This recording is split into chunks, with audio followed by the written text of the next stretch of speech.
제가 왜 제 집에는 못 가고 여기 있어야 하죠? 솔직히 제사 지내서 조상 덕 보는 사람들은 다 명절 때 해외여행 가잖아요. 산 사람이 행복해야지 죽은 사람 제사 지내서 뭐 하게요? 죽은 사람이 뭘 알기나 해요. 저는 시부모님 돌아가시면 솔직히 제사 안 지낼 거예요. 명절마다 시대곡이 너무 싫어요. 저도 좀 명절엔 편하게 쉬고 싶다고요. 어머님도 같은 여자면서 안 힘드세요? 저는 시댁 오면 어머님 눈치 보이고 명절이 너무 싫어요. 지긋지긋하다고요. 솔직히 저랑 피 한 방울 안 섞인 남의 조상 제사를 왜 제가 지내야 하죠? 도대체 언제까지 이래야 하냐고요. 이 말은 이번 명절에 우리 며느리가 취해서 저에게 한 말입니다.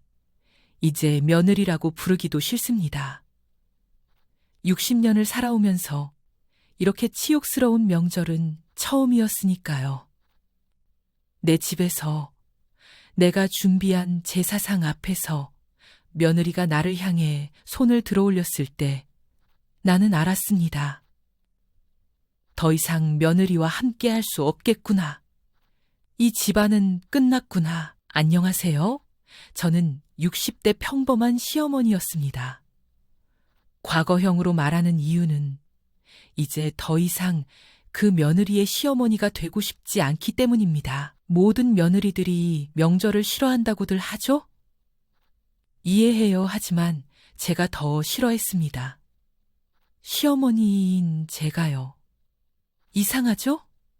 왜 음식 준비하는 사람이, 돈 쓰는 사람이, 집을 내어주는 사람이 더 스트레스 받아야 하는지 저도 혹독한 시집살이를 했습니다. 30년 전 엄격한 제 시어머니 밑에서 말도 못하고 살았어요. 명절이면 저는 며칠 동안 부엌에서 나오질 못했습니다. 그래서 다짐했죠. 내가 시어머니가 되면 절대 며느리를 괴롭히지 않겠다. 명절만큼은 편하게 보내게 해줘야겠다. 그 다짐을 지키려고 10년을 참았습니다. 하지만 참는 것에도 한계가 있더군요. 특히 그 며느리가 술에 취해서 할 말 못할 말 가리지 못하고 제 앞에서, 아니, 온 가족이 보는 앞에서 제게 한 말을 들었을 때는 제가 더 부끄러웠습니다. 오늘 이 얘기를 하는 이유는 단순합니다. 제가 정말 나쁜 시어머니인지, 명절 제사상 앞에서 며느리가 꼭 그래야만 했는지 여러분이 판단해 주세요. 그리고 혹시 저와 같은 상황에 계신 분들께 혼자가 아니라는 걸 알려드리고 싶어서요. 저희 집에는 지난 10년간의 명절 사진들이 있습니다. 화목해 보이는 사진들이죠. 하지만 이게 제 인생에서 마지막 가족 사진이 될 줄은 그때는 몰랐죠. 이 사진이 찍힌 바로 2시간 후에 제 며느리는, 자, 그럼 처음부터 차근차근 말씀드릴게요. 어떻게 한 집안이 이렇게까지 망가질 수 있는지 10년 전 아들이 처음 그 여자를 데리고 왔을 때를 기억합니다. 예쁘고 똑똑해 보였어요. 대학원까지 나온 똑똑한 여자더군요. 첫인상은 나쁘지 않았어요. 조용하고 얌전해 보였거든요. 하지만 지금 생각해보니 그게 조용한 게 아니라 계산하고 있었던 거였나 봅니다. 가식적이었던 거죠. 결혼 준비하면서도 별다른 마찰은 없었어요. 제가 거의 다 해줬거든요.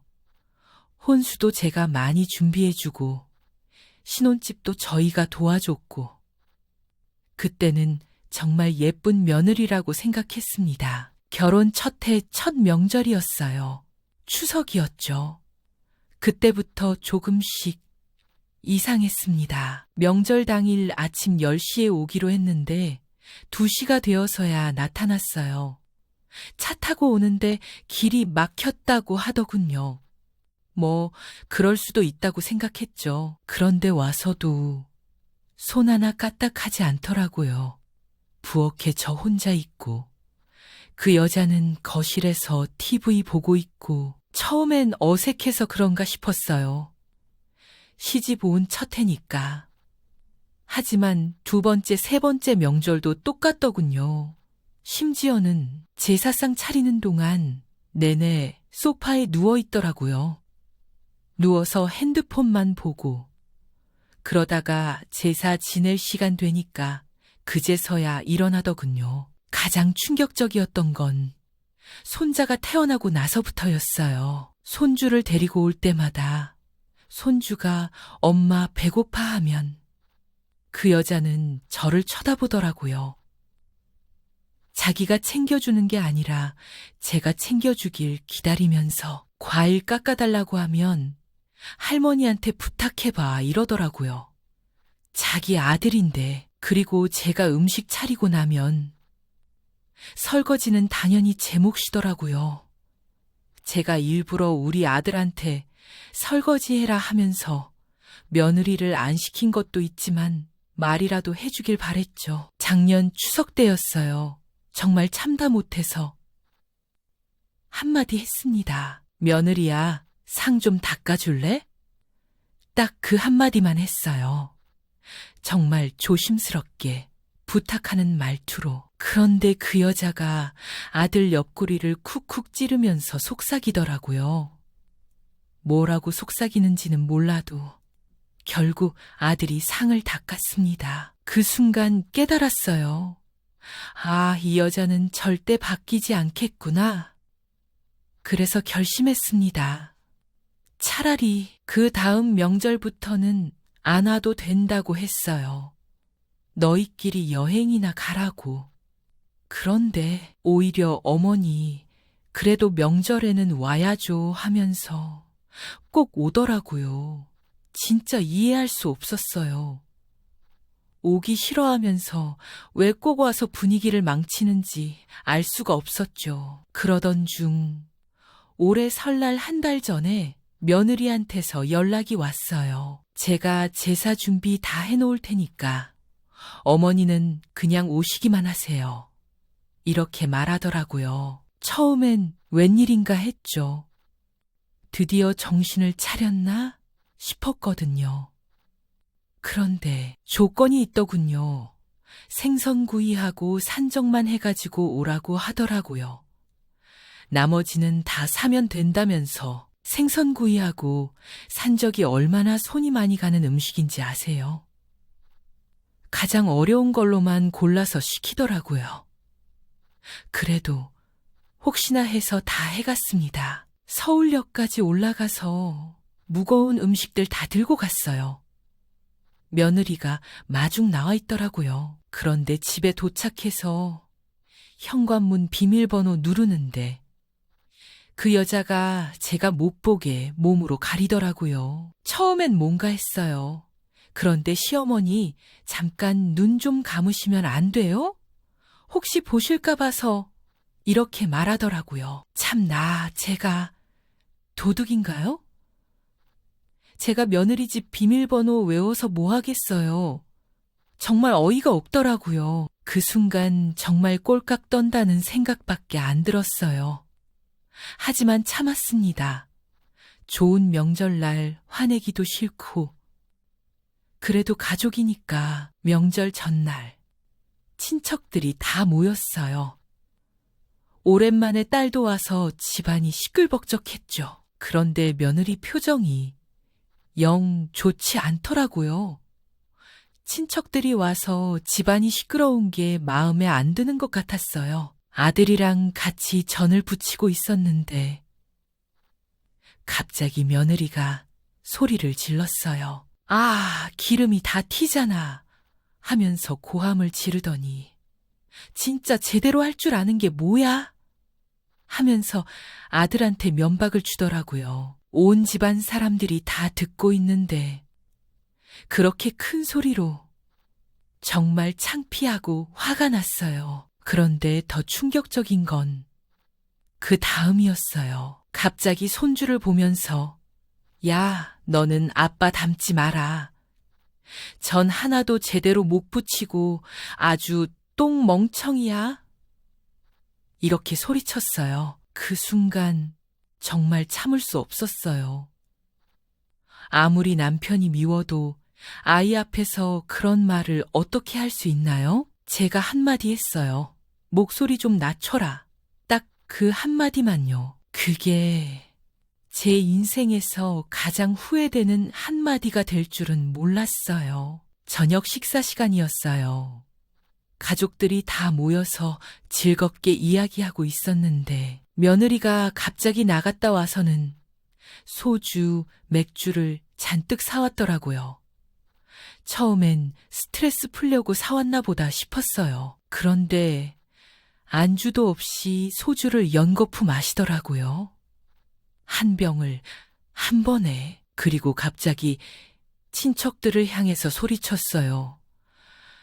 아, 저 정말 서운합니다 하면서 그것도 모자라서 정말 입에 담기도 싫은 말을 했어요. 제가 왜 제 집에는 못 가고 여기 있어야 하죠?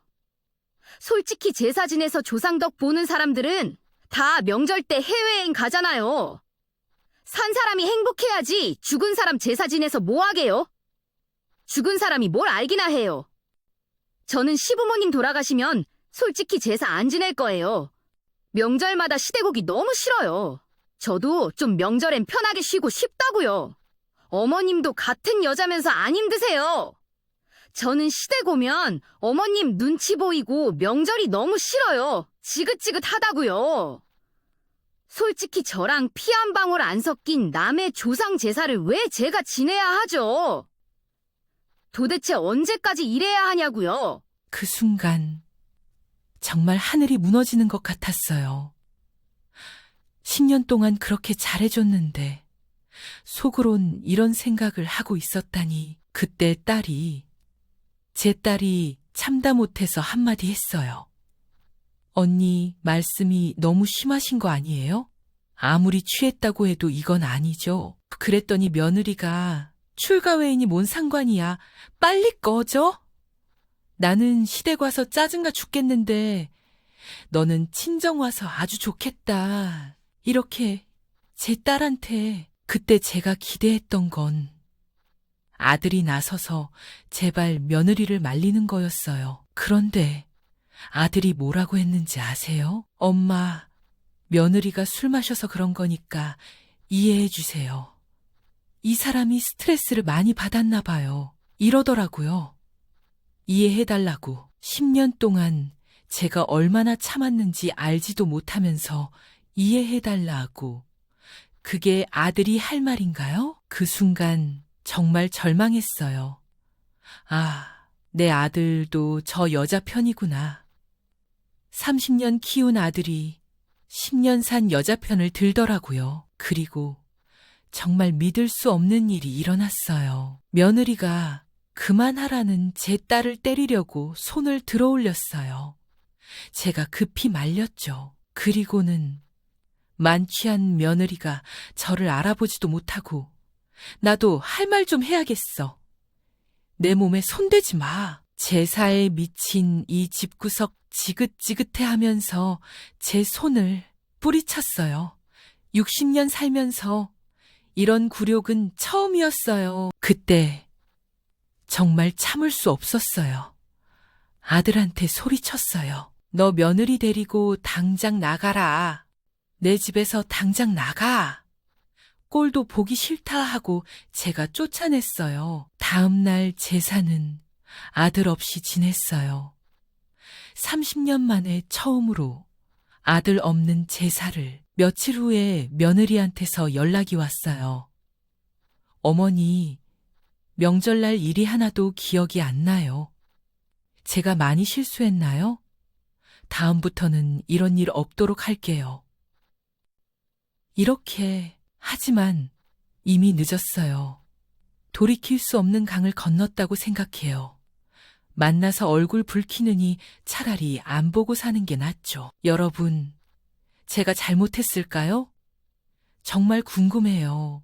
며느리도 저한테 서운한 게 있겠지만 저는 100점인 시어머니는 못 돼도 며느리에게 잘 해주려고 노력했는데 앞으로는 명절에 모이지 않기로 했어요.